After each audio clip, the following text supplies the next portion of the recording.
जय बोलो डॉक्टर बाबा साहेब अम्बेडकर के जय जय जय जय जय भीम जय जय जय जय जय भीम डेमोक्रेटिक वारियर्स ಹೋರಾಟಕ್ಕೆ डेमोक्रेटिक वारियर्स ಹೋರಾಟಕ್ಕೆ ಆತ್ಮೀಯ ಮಾಧ್ಯಮದ ಬಂಧುಗಳೇ, ನಾವಿವತ್ತು ಒಂದು ಹೋರಾಟವನ್ನ ಮಾಡಬೇಕು ಅಂತ ತೀರ್ಮಾನ ಮಾಡಿ ಇಲ್ಲಿ ಎಲ್ಲ ನಮ್ಮ ಹಿತೈಷಿಗಳು ಪದಾಧಿಕಾರಿಗಳು ಸೇರಿ ಇವತ್ತು ಈ ಒಂದು ಪತ್ರಿಕಾಗೋಷ್ಠಿಯನ್ನ ನಾವಿಲ್ಲಿ ಕರೆದಿದ್ದೀವಿ. ಕರಪತ್ರ ಬಿಡುಗಡೆ ಮತ್ತು ಹೋರಾಟದ ಬಗ್ಗೆ ಮಾಹಿತಿಯನ್ನ ಕೊಡ್ತಕ್ಕಂಥ ಒಂದು ಪತ್ರಿಕಾಗೋಷ್ಠಿ. ಈ ಪತ್ರಿಕಾಗೋಷ್ಠಿಗೆ ಬಂದಿರತಕ್ಕಂಥ ಎಲ್ಲ ಮಾಧ್ಯಮದ ಸ್ನೇಹಿತರಿಗೂ ಕೂಡ ನಾನು ಜೈ ಭೀಮ್ ವಂದನೆಗಳನ್ನು ತಿಳಿಸ್ತಾ, ಇದೇ 23ನೇ ತಾರೀಕು ಗುರುವಾರ ದೇವರಾಯ ಸಮುದ್ರ ಟೋಲ್ ಪ್ಲಾಜಾದಿಂದ ಹಿಡಿದು ಮುಳಬಾಗಿಲು ತಾಲೂಕು ಕಚೇರಿಯವರೆಗೆ ಪ್ರತಿಭಟನೆಯನ್ನ ಮಾಡಿ, ಕಾಲ್ನಡಿಗೆ ಜಾಥಾ ಮುಖಾಂತರ ಪ್ರತಿಭಟನೆ ಮಾಡಿ ಇಲ್ಲೊಂದು ಧರಣಿಯನ್ನು ಮಾಡ್ತಕ್ಕಂಥ ಕಾರ್ಯಕ್ರಮವನ್ನು ಹಮ್ಮಿಕೊಂಡಿದ್ದೀವಿ. ಯಾಕೆ ಹಮ್ಮಿಕೊಂಡಿದ್ದೀವಿ ಅಂದ್ರೆ, ಇಡೀ ನಮ್ಮ ದೇವರಾಯ ಸಮುದ್ರ ಗ್ರಾಮ ಪಂಚಾಯಿತಿ ವ್ಯಾಪ್ತಿ ಮತ್ತು ಹನುಮನಹಳ್ಳಿ ಗ್ರಾಮ ಪಂಚಾಯಿತಿ ವ್ಯಾಪ್ತಿ ಅದು ಬಿಟ್ಟು ರಾಷ್ಟ್ರೀಯ ಹೆದ್ದಾರಿ ಏನಿದೆ, ಈ ರಾಷ್ಟ್ರೀಯ ಹೆದ್ದಾರಿಗಳ ಆಜುಬಾಜುಗಳಲ್ಲಿ ಅಕ್ಕಪಕ್ಕಗಳಲ್ಲಿ ಇರ್ತಕ್ಕಂಥ ಬೆಲೆ ಬಾಳ್ತಕ್ಕಂಥ ಜಮೀನುಗಳು, ಅದೇನೋ ಲಕ್ಷಾಂತರ ರೂಪಾಯಿ ಜಮೀನುಗಳಲ್ಲಿ ಇವತ್ತವು ಕೋಟ್ಯಾಂತರ ರೂಪಾಯಿ ಬೆಲೆ ಬಾಳ್ತಕ್ಕಂಥ ಜಮೀನುಗಳನ್ನ ಇವತ್ತು ಭೂಗಳ್ಳರು ಕಬಳಿಕೆ ಮಾಡ್ತಾ ಇದ್ದಾರೆ. ಭೂಗಳ್ಳರು ಅನ್ನೋದಕ್ಕಂದ್ರೆ ಇವನ್ನ ಭೂ ಮಾಫಿಯಾಗಳು ಅಂತ ಕರಿಬೇಕಾಗ್ತದೆ. ನಾವು ಇವತ್ತು ಭೂ ಮಾಫಿಯಾಗಳು ಇವತ್ತು ಅನೇಕ ಸರ್ಕಾರಿ ಜಮೀನುಗಳನ್ನ ಇವತ್ತು ಕಬಳಿಕೆ ಮಾಡ್ತಾ ಹೋಗ್ತಾ ಇದ್ದಾರೆ. ಸೊ ಈ ರೀತಿ ಸರ್ಕಾರಿ ಜಮೀನುಗಳನ್ನ ನಮ್ಮ ಕಂದಾಯ ಇಲಾಖೆ ಅಧಿಕಾರಿಗಳು ರಕ್ಷಣೆ ಮಾಡಿದಿರ ಭೂಗಳ್ಳರಿಗೆ ಬಿಟ್ಕೊಟ್ಬಿಟ್ರೆ, ನಾಳಿನ ದಿವಸ ಆ ಸ್ಥಳೀಯ ಭಾಗದಲ್ಲಿ ಇರ್ತಕ್ಕಂಥ ಬಡವರಿಗಾಗ್ಲಿ ಅಥವಾ ಅಲ್ಲಿ ಅಭಿವೃದ್ಧಿಗಾಗ್ಲಿ ಎಲ್ಲಿಂದ ಜಮೀನು ತರಬೇಕು? ಇವತ್ತು ನಾನು ರಘು ಇದ್ದೀವಿ, ಇಲ್ಲಿ ರಘು ಅಸ್ಕರ ರಘು ಇದ್ದಾರೆ. ನಮ್ಮ ಕೀಲೋಳಲ್ಲಿ ಒಂದು ಮೊರಾರ್ಜಿ ದೇಸಾಯಿ ಶಾಲೆ ಆಗಿದೆ, ನೋಡಿದ್ದೀರಾ ನೀವೆಲ್ಲ ನೋಡಿರ್ತೀರಾ. ಇವತ್ತು ಸಾವಿರಾರು ಮಕ್ಕಳಲ್ಲಿ ಓದ್ತಾ ಇದ್ದಾರೆ. ಆ ಮೊರಾರ್ಜಿ ದೇಸಾಯಿ ಶಾಲೆಯನ್ನ ಶ್ರೀನಿವಾಸಪುರಕ್ಕೆ ಕೊಡೋದಕ್ಕೆ ಎಲ್ಲ ಕೂಡ ಫೈಲ್ ಪುಟಪ್ ಆಗ್ತಾ ಇತ್ತು. ಏನ್ರಿಗೂ ಫೈಲ್ ಪುಟಪ್ ಮಾಡ್ತಾ ಇದ್ರು. ನಮ್ಮಲ್ಲಿ ಜಾಗ ಇಲ್ಲ, ಕೊಡ್ಬೇಕು, ನಮ್ಮ ಹತ್ರ ಜಾಗ ಸಿಗ್ತಾ ಇಲ್ಲ ಅಂತ. ನಾವು RI ಹತ್ರ ತಹಸೀಲ್ದಾರ್ ಕರ್ಕೊಂಡು ಗಲಾಟೆ ಮಾಡಿ, ಏನೋ ಇಲ್ಲ ನಮ್ಮ ಹತ್ರ ಜಾಗ ಇದೆ, ನಮ್ಮ ಇದ್ರಲ್ಲಿ ದೇವಸ್ಥಾನದ ವ್ಯಾಪ್ತಿಯಲ್ಲಿ ಜಾಗ ಇದೆ, ಬನ್ನಿ ನಾವು ಕೊಡ್ತೀವಿ ಅಂತ ಕರ್ಕೊಂಡು ಹೋಗಿ ಜಾಗ ಚೂಸ್ ಆಯ್ತು. ಇವತ್ತಲ್ಲಿ ಶಾಲೆ ಆಯ್ತು. ಮಲಪನಹಳ್ಳಿ ಗೇಟ್ ಅಲ್ಲಿ ಇವತ್ತೊಂದು ಕಾಲೇಜ್ ಆಗಿದೆ. ಯಾಕಾಯ್ತು? ಅಲ್ಲಿ ಸರ್ಕಾರಿ ಜಾಗ ಇತ್ತು, ಕಾಲೇಜ್ ಆಯ್ತು, ಅನುಕೂಲ ಆಗ್ತಾ ಇದೆ. ದೇವರ ಸಮುದ್ರ ಈಗ ಗೇಟ್ ಅಲ್ಲಿ ಒಂದು ಅಂಬೇಡ್ಕರ್ ಭವನ ನಿರ್ಮಾಣ ಮಾಡ್ಲಿಕ್ಕೆ ಎಲ್ಲ ಕೂಡ ಪ್ರೋಸೆಸ್ ಮಾಡ್ತಾ ಇದ್ದಾರೆ. ITI ಆಗ್ತಾ ಇದೆ. ಮತ್ತೆ ಇಲ್ಲಿ ಯಾವುದೋ ಒಂದು ಅಮೆರಿಕದ ಒಂದು ಯೂನಿವರ್ಸಿಟಿ ಜಾಗ ಕೂಡ ಈಗ ಅಲ್ಲಿ ರಿಸರ್ವ್ ಮಾಡಿದ್ದಾರೆ. ಇದು ಸರ್ಕಾರಿ ಜಾಗಗಳಿದ್ರೆ ಆ ಭಾಗದಲ್ಲಿ ಅನೇಕ ಅಭಿವೃದ್ಧಿ ಕೆಲಸಗಳಾಗ್ತವೆ, ಅನೇಕ ಸಹಾಯ ಆಗ್ತದೆ. ಅಥವಾ ಆ ಭಾಗದಲ್ಲಿ ಇರ್ತಕ್ಕಂಥ ಬಡವರು ಯಾರಾದ್ರೂ ಕೂಡ ಜಮೀನು ಇಲ್ಲದೆ ಇರ್ತಕ್ಕಂಥವ್ರು ಮಾಡ್ಕೊಳ್ಳಿಕ್ಕೆ ಕೂಡ ಅಲ್ಲಿ ಅನುಕೂಲ ಆಗ್ತದೆ. ಅದನ್ನು ಬಿಟ್ಟು ಇವರು ರಿಯಲ್ ಎಸ್ಟೇಟ್ ಅವರ ಜೊತೆಗೆ ಇವರು ಶಾಮೀಲಾಗ್ಬಿಟ್ಟು ಏನೋ ನೋಡ್ದಂಗೆ ಕಂಡು ಕಾಣದಂಗೆ ಹಲವಾರು ಸಂಘಟನೆಗಳು ಸ್ಟೇಟ್ಮೆಂಟ್ ಕೊಟ್ಟಿದ್ದಾರೆ. ನಾನು ನೋಡ್ತಾ ಇರ್ತೀನಿ. ನಾವು ಈ ಸ್ಟೇಟ್ಮೆಂಟ್ಗಳನ್ನ ನಾವು ಆ ತರ ಕೊಡೋದಿಲ್ಲ. ಹಲವಾರು ಸಂಘಟನೆಗಳು ಸ್ಟೇಟ್ಮೆಂಟ್ ಕೊಡ್ತಾ ಇದ್ದಾರೆ. ದಿನಕ್ಕೊಂದು ಸ್ಟೇಟ್ಮೆಂಟ್, ವಾರಕ್ಕೊಂದು ಸ್ಟೇಟ್ಮೆಂಟ್.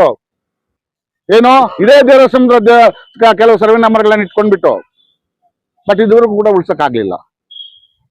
ಅನೇಕ ನಮ್ಮ ರವಿಯವರು ಕೂಡ ಮನವಿಗೆ ಕೊಟ್ಟಿದ್ದಾರೆ. ನಮ್ಮ ಮಹಾನಾಯಕ ಯುವಶಕ್ತಿ ಸಂಘದ ಅವರು ಕೂಡ ಅನೇಕ ಬಾರಿ ಈ ತರ ಆಗಿದೆ, ಈ ತರ ಸರ್ವೆ ನಂಬರ್ ಹಿಂಗಾಗಿದೆ, ಕ್ರಮ ಮಾಡಿ ಅಂತ ಮಾಡ್ತಾ ಇಲ್ಲ.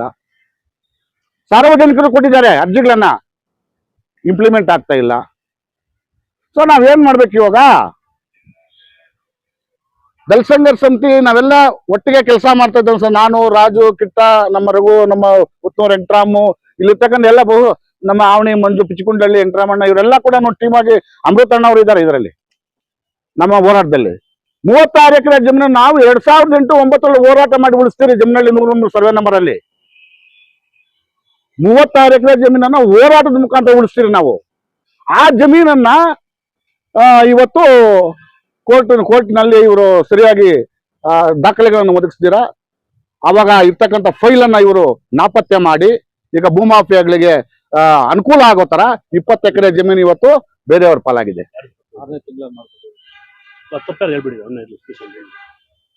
ಯಾರ್ದು ತಪ್ಪಿದು? ಕಂದಾಯ ಇಲಾಖೆ ಅಧಿಕಾರಿಗಳದು. ಕಂದಾಯ ಇಲಾಖೆಯಲ್ಲಿ ಇವತ್ತು ನಾವು ಅಭಿಲೇಖಾಲಿ ಅಂತ ಇದೆ. ಏನಕ್ಕಪ್ಪ ಅಂದ್ರೆ ಸಾರ್ವಜನಿಕರ ಆಸ್ತಿ ಪಾಸ್ತಿಗಳ ಕಡತಗಳನ್ನ ರಕ್ಷಣೆ ಮಾಡ್ತಕ್ಕಂಥ ಜವಾಬ್ದಾರಿ ಅಲ್ಲಿರ್ತಕ್ಕಂಥದ್ದು. ನಿಮಗೆ ಗೊತ್ತಿರ್ಲಿ ಹೇಳ್ತಾ ಇದ್ದೀನಿ, ನೂರಾರು ಕಡತಗಳು ಇವತ್ತು ನಾಪತ್ತೆ ಆಗಿದೆ. ವ್ಯಾಲ್ಯೂಬಲ್ ಪ್ರಾಪರ್ಟೀಸ್ ಕಡತಗಳು ಇವತ್ತು ನಮ್ಮ ಅಭಿಲೇಖಾಲಯದಲ್ಲಿ ಸಿಗ್ತಾ ಇಲ್ಲ. ಹೋದ್ರೆ ಅವರು ಒಂದು ಎಂಡಾರ್ಸ್ಮೆಂಟ್ ನಿಂಬರ ಕೊಡ್ತಾರೆ, ಮಿಸ್ಸಿಂಗ್ ಆಗಿದೆ ಅಂತ. ಕಡತ ನಾಪತ್ತೆ ಆಗಿದೆ, ಸಿಗ್ತಾ ಇಲ್ಲ ಅಂತ ಕೊಡ್ತಾರೆ. ಹಾಗಾದ್ರೆ ನಾವೇನಕ್ಕೆ ನಿಮಗೆ ಇಷ್ಟೆಲ್ಲ ನಾವು ಸಾರ್ವಜನಿಕ ಹಣದಲ್ಲಿ ನಿಮಗೆ ಸ್ಯಾಲರಿಗಳನ್ನು ಕೊಟ್ಕೊಂಡು, ಸಂಬಳ ಕೊಟ್ಕೊಂಡು, ನಿಮ್ಗೆ ಐಷಾರಾಮಿ ಕಾರುಗಳು ಕೊಟ್ಟು ನಿಮ್ಗೆ ಓಡಾಡೋದಕ್ಕೆ ನಿಮ್ಗೆಲ್ಲ ಇದು ಮಾಡಿಕೊಟ್ಟು ನಮ್ಮ ಆಸ್ತಿ ಪಾಸ್ತಿಗಳನ್ನ ಬಡವರ ಆಸ್ತಿ ಪಾಸ್ತಿಗಳನ್ನ, ಸಾರ್ವಜನಿಕ ಆಸ್ತಿ ಪಾಸ್ತಿಗಳ ಆ ಕಡತಗಳನ್ನ ನೀವು ರಕ್ಷಣೆ ಮಾಡ್ಲಿಕ್ಕೆ ಕೂಡ ಯೋಗ್ಯತೆ ಇಲ್ಲ ಅಂದ್ರೆ ಇನ್ನು ಸಾರ್ವಜನಿಕರಿಗೆ, ಬಡವರಿಗೆ ನೀವೇನ್ ಸಹಾಯ ಮಾಡ್ತೀರಿ? ಇದು ನನ್ನ ಪ್ರಶ್ನೆ. ಬಂಧುಗಳೇ, ಇದನ್ನೆಲ್ಲ ಇಟ್ಕೊಂಡು ಇವತ್ತು ನಾವು 23ನೇ ತಾರೀಕು ಏನು ಹೋರಾಟ ಮಾಡ್ತಾ ಇದ್ರಿ, ಈ ಹೋರಾಟ ನ್ಯಾಯಯುತವಾದ ಹೋರಾಟ ಆಗಿದೆ. 100 ಎಕರೆ ಭೂಮಿಗಳಿಂದ ಉಳಿಸಬೇಕಾಗಿದೆ. ಇದು ಮೊದಲನೇ ಹಂತದ ಹೋರಾಟ ಇವತ್ತು ನಾವು ತೆಗೆದುಕೊಳ್ತಾ ಇರ್ತಕ್ಕಂಥದ್ದು. ಆಮೇಲೆ ಬೇರೆ ರೀತಿಯ ಹೋರಾಟವನ್ನ ಮಾಡ್ತೀರಿ. ಏನೋ ಇವತ್ತೇನು ಕಂದಾಯ ಇಲಾಖೆ ಅಧಿಕಾರಿಗಳು ಆಗಿನ ಕಾಲದಲ್ಲಿ ಯಾರು ಕೆಲಸ ಮಾಡಿದ್ದಾರೆ, ಅವನಿ RI ಆಗಿ ಯಾರು ಕೆಲಸ ಮಾಡಿದ್ರು, ಆ ಭಾಗದ ಸೆಕ್ರೆಟರಿ ಆಗಿ ಯಾರು ಕೆಲಸ ಮಾಡಿದ್ರು, ಕಡತ ಯಾಕೆ ನಾಪತ್ತೆ ಆಯ್ತು, ಜಯಮಾಧವ ತಹಸೀಲ್ದಾರ್ ಕಡತನ್ನ ತೆಗೆದುಕೊಂಡು ಹೋಗಿದ್ರೆ ನನಗೆ ಎಂಡಾರ್ಸ್ಮೆಂಟ್ ಕೊಟ್ಟಿದ್ದೀರಾ, ಹೆಂಗೆ ತೆಗೆದುಕೊಂಡು ತಹಸೀಲ್ದಾರ್ ಅವರು ಯಾಕೆ ತನಿಖೆ ಮಾಡ್ಲಿಲ್ಲ? 2026 ಇವತ್ತು 2009ರಿಂದ ಇದುವರೆಗೂ ಕೂಡ ಯಾಕೆ ತನಿಖೆ ಮಾಡ್ಲಿಲ್ಲ? ಯಾಕೆ ಮಾಡ್ಲಿಲ್ಲ? ಯಾಕೆ ಕಡತವನ್ನು ತೆಗೆಸ್ಕೊಂಡಿಲ್ಲ? ಸೊ ಎಷ್ಟೆಲ್ಲ ಅನುಮಾನಗಳು ಇದ್ರಲ್ಲಿದೆ. ಅದ್ರ ಜೊತೆಗೆ ಬೇರೆ ಬೇರೆ ಸರ್ವೆ ನಂಬರ್ಗಳ ಜಮೀನುಗಳೆಲ್ಲ ಕಬಳಿಕೆ ಆಗಿದ್ದಾವೆ. ಇದರ ವಿರುದ್ಧವಾಗಿ ನಾವು 23ನೇ ತಾರೀಕು ಜಾಥಾ ಮಾಡ್ತಾ ಇದ್ದೀರಿ. ಟೋಲ್ ಗೇಟ್ ಇಂದ ಹಿಡಿದುಕೊಂಡು ತಾಲೂಕು ಕಚೇರಿವರೆಗೂ ಕೂಡ ನಮ್ಮ ಈ ಹೋರಾಟ ಬಂದಿರ್ತಕ್ಕಂಥ ಎಲ್ಲ ನಮ್ಮ ಆತ್ಮೀಯರು ಕೂಡ ಯಶಸ್ವಿ ಮಾಡಿಸ್ಕೊಡ್ಬೇಕು. ಮತ್ತು ಹೆಚ್ಚಿನ ಸಂಖ್ಯೆಯಲ್ಲಿ ಹೋರಾಟದಲ್ಲಿ ನಮ್ಮ ಹಿತೈಷಿಗಳು, ನಮಗೆ ಬೇಕಾಗಿದ್ದ ನಮ್ಮೆಲ್ಲ ಪದಾಧಿಕಾರಿಗಳು ಎಲ್ಲರೂ ಕೂಡ ಸಮಾನ ಮನಸ್ಕರೆಲ್ಲ ಕೂಡ ಈ ಹೋರಾಟದಲ್ಲಿ ಭಾಗವಹಿಸುವ ಮುಖಾಂತರ ಈ ಒಂದು ಹೋರಾಟಕ್ಕೆ ಶಕ್ತಿಯನ್ನು ಕೊಡಬೇಕು. ಮತ್ತು ನಮ್ಮ ಜಮೀನುಗಳನ್ನು ನಾವು, ನಮ್ಮ ಹಕ್ಕು ನಾವು ಉಳಿಸ್ಕೊಳ್ತಕ್ಕಂಥದ್ದು, ಅದನ್ನು ಉಳಿಸ್ಲಿಕ್ಕೆ ನಾವೆಲ್ಲ ಕೂಡ ಮಣ ತೊಡಬೇಕು ಅಂತ ಈ ಸಂದರ್ಭದಲ್ಲಿ ಹೇಳ್ತಾ, ನನಗೆ ಮಾತಾಡ್ಲಿಕ್ಕೆ ಅವಕಾಶ ಮಾಡಿಕೊಟ್ಟಂತ ಎಲ್ರಿಗೂ ಕೂಡ ಒಂದಿಷ್ಟಕ್ಕೆ ಮುಂಚೆ ಇನ್ನೊಂದು ಮೀಡಿಯಾ ಮುಖಾಂತರ ನಾನು ಮನವಿ ಮಾಡ್ತಾ ಇದ್ದೀನಿ. ಮಾನ್ಯ ಕೋಲಾರ ಜಿಲ್ಲೆಯ ಜಿಲ್ಲಾಧಿಕಾರಿಗಳು ಸ್ಥಳಕ್ಕೆ ಬರಲೇಬೇಕು.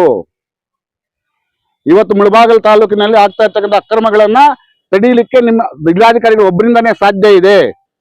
ನಾವು ಅದಕ್ಕೇನೆ ಕರಪತ್ರದಲ್ಲಿ ಕೂಡ ವಿಶೇಷವಾಗಿ ಹಾಕಿದ್ದೀವಿ, ಕೋಲಾರ ಜಿಲ್ಲೆಯ ಜಿಲ್ಲಾಧಿಕಾರಿಗಳು ಸ್ಥಳಕ್ಕೆ ಬರುವಂತೆ ಕ್ರಮ ಕೈಗೊಳ್ಳಬೇಕು ಅಧಿಕಾರಿಗಳೆಲ್ಲ ಕೂಡ ಅಂತ. ಜಿಲ್ಲಾಧಿಕಾರಿಗಳು ಬರಬೇಕು ಅಂತ ನಾನು ಈ ಸಂದರ್ಭದಲ್ಲಿ ನಮ್ಮೆಲ್ಲ ನಮ್ಮ ಸಂಘಟನೆ ಪದಾಧಿಕಾರಿಗಳ ಪರವಾಗಿ ಕೂಡ ಅವರಲ್ಲಿ ಮನವಿಯನ್ನು ಮಾಡ್ತಾ, ಅವರು ಸ್ಥಳಕ್ಕೆ ಬಂದು ಮನವಿ ಸ್ವೀಕರಿಸಬೇಕು ಮತ್ತು ಎಲ್ಲ ಅಕ್ರಮಗಳಿಗೆ ಕಡಿವಾಣ ಹಾಕ್ಲಿಕ್ಕೆ ಅವರು ಒಂದು ವಿಶೇಷವಾದ ಸಭೆಯನ್ನು ಮಾಡಿ ಒಂದು ತೀರ್ಮಾನ ತೆಗೆದುಕೊಳ್ಬೇಕು ಅಂತ ಈ ಸಂದರ್ಭದಲ್ಲಿ ಹೇಳ್ತಾ ನನ್ನ ಮಾತುಗಳನ್ನು ಮುಗಿಸ್ತಾ ಇದ್ದೀನಿ. ಜೈ ಭೀಮ್, ಜೈ